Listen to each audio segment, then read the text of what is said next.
Good evening, voluntarists. Welcome back to the Stateless Standard, where we follow the money until it confesses every crime it paid to bury. Tonight, we perform an autopsy on the most lucrative hostile takeover in human history. The day John D. Rockefeller and his silent partner Andrew Carnegie decided the human body was simply another natural resource to drill, refine, patent, and sell back to its owner at monopoly prices. This is the origin story of Big Pharma. The moment medicine stopped being a service and became a vertically integrated tax-exempt cartel. Picture America at the dawn of the 20th century. Over 160 medical schools, more than the rest of the world combined. You could train as an allopath, homeopath, osteopath, naturopath, eclectic, chiropractor, herbalist, or just apprentice with the local midwife who knew every plant in the county. Tuition was often under $100 a year. Doctors were plentiful, competition brutal, and most of them died poorer than their patients because people paid cash and shopped around. To a robber baron, this was chaos. To Rockefeller and Carnegie, it was an existential threat. John D. Rockefeller already controlled 90% of the nation's oil refining. His advisor, Frederick Taylor Gates, yes, the same Gates bloodline, wrote in his 1906 Occasional Letter No. 1 that the current medical system was unscientific, chaotic, and unprofitable.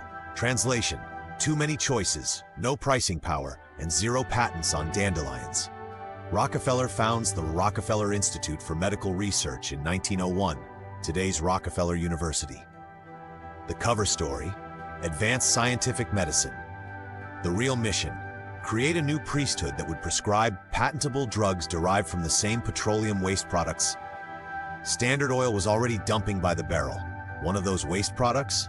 Coal tar derivatives, the raw material for aspirin, sulfa drugs, barbiturates, and eventually the entire synthetic pharmacopoeia. Herbs you could grow for free. These required multi-million-dollar factories and 20-year patents. Rockefeller needed a hitman with academic credentials. Enter Abraham Flexner, failed prep school owner, zero medical training, but conveniently the brother of Simon Flexner, director of the Rockefeller Institute.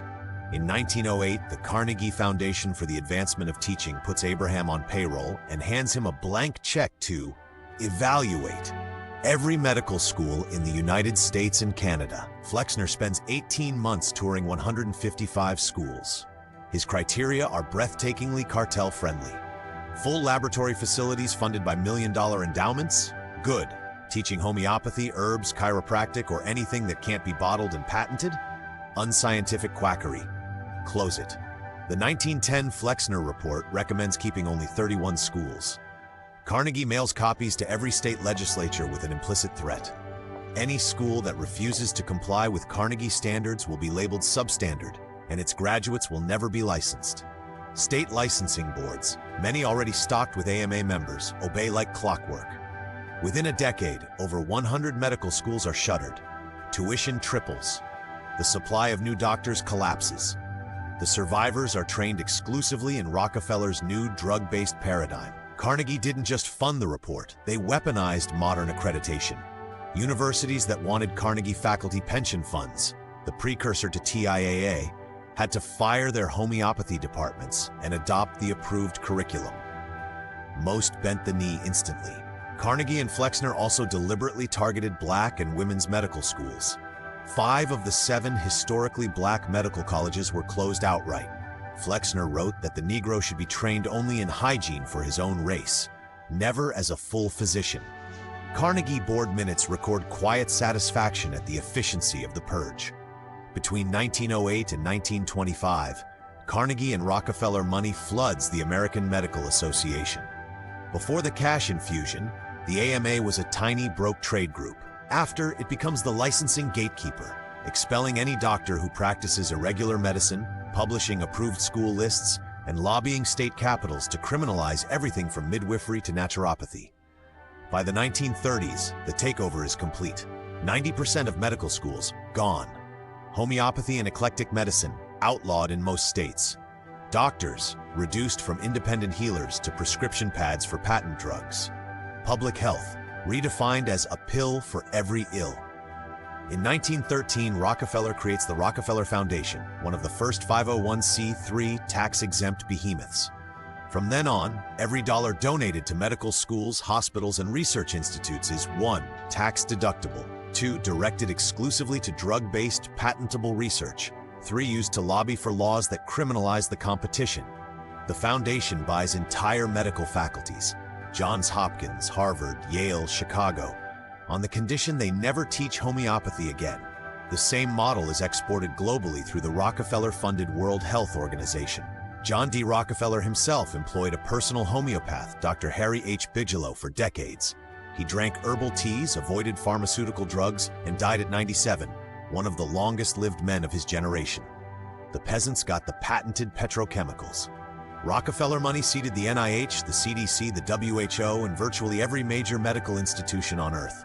The pharmaceutical industry he midwifed is now larger than the GDP of most nations and enjoys profit margins matched only by illegal narcotics, except theirs come with tax-exempt foundations, government-granted patents, and armed FDA enforcers. Every time a regulator says there's no evidence that works, remember who paid to decide what gets studied and what gets buried. Every time a licensing board revokes a doctor's license for prescribing vitamins instead of statins, remember the Flexner Report.